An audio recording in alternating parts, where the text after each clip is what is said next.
The valley where the fog never leaves. The fog did not appear all at once.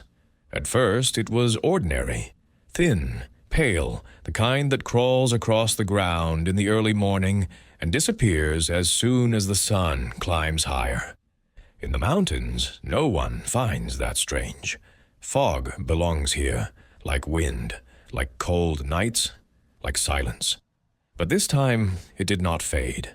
It lay in the valley for 3 full days. The sun rose. It climbed high into the sky. It shone directly above the valley, and nothing changed. The fog did not thin, did not move, did not break apart. It simply remained, as if someone had carefully covered the land with a gray-white veil and decided to leave it there. The village of Rudne stood higher on the slope above the valley. From there, the fog looked calm, like a frozen sea. No waves, no motion. But Andrei knew something was wrong. He had worked as a forest ranger for almost 10 years. He knew these mountains better than his own yard. He knew how the forest sounded before a storm, how animals behaved when the weather shifted, how the air changed before snow. And now, everything felt wrong. The forest was silent, not quiet. Silent. No insects, no birds, no wind through the trees. Even the branches stood still, as if they had forgotten how to move. The silence felt deliberate, intentional. On the 4th day, a man from a nearby house walked down into the valley. He never came back. On the 5th day, a cow wandered downhill, straight into the fog. There were no sounds, no struggle, no tracks leading out. It simply vanished. People began closing their doors earlier, windows too. Even though the fog never climbed up to the village, it stayed below, waiting. On the 7th day, Andrei went down. Not because he was brave, but because in places like this, when something is wrong with the forest, it becomes your responsibility. That was how he was taught. The closer he got, the stranger time felt. His steps seemed stretched, as if each one took longer than it should. His heartbeat slowed. His thoughts arrived late, moving through his mind as though through water.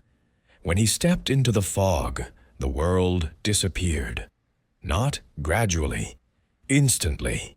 There was no distance, no direction, only white space. His own breathing sounded unfamiliar, as if someone else were breathing inside his chest. His footsteps made no echo. The ground existed beneath him, but he felt it only faintly, as though through thick fabric. After a few minutes, he noticed the first strange thing. The smell. Wet leaves, old wood, and something else beneath it. Metal. Cold, ancient metal, like iron buried deep in the earth. And then he saw the footprints. Human. Bare feet. They moved in a circle. Not forward, not back, just around. And then he realized they repeated. The same prints, over and over, as if someone had been walking here for a very long time, without ever leaving. A sound began to form in the fog, very quiet. As if far away, fingers were slowly sliding across wet stone. Andrei stopped. The sound did not come closer, but it grew clearer. And with it came a feeling. Not fear, not panic, awareness, as if the fog itself was watching. "Hello?" he said. His voice was swallowed immediately. The fog trembled. Shapes appeared. At first only darker shadows within the white. They stood still. They did not approach. They simply existed. Andrei understood what they were before they became clear. People. Those who had disappeared. They stood barefoot, arms hanging loosely. Their eyes were open, but empty. They were not looking at him. They were looking through him. as if he were just another part of the fog. One of them took a step. Pain struck Andri's chest, not physical pain, but something deeper, as if a part of him suddenly remembered what it meant to stop forever. He stepped back and realized he no longer knew where he had come from. There was no path, no direction. Inside the fog, there was no back. The figures began to move, slowly, not toward him, around him, forming a circle. And Andri understood. This place did not kill. It paused.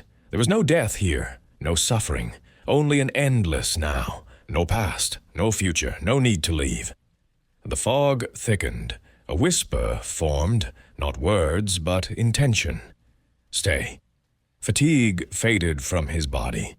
The thought of the village, of life beyond the valley, felt distant and unnecessary.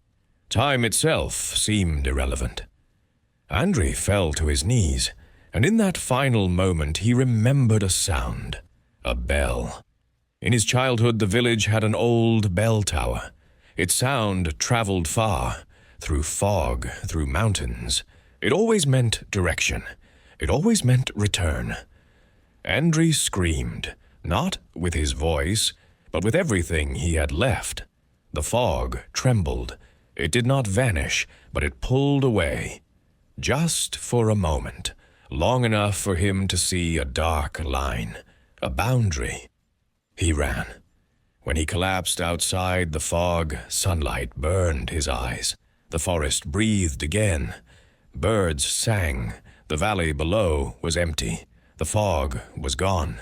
Andri never goes there now. But sometimes early in the morning he sees a pale shape forming again below.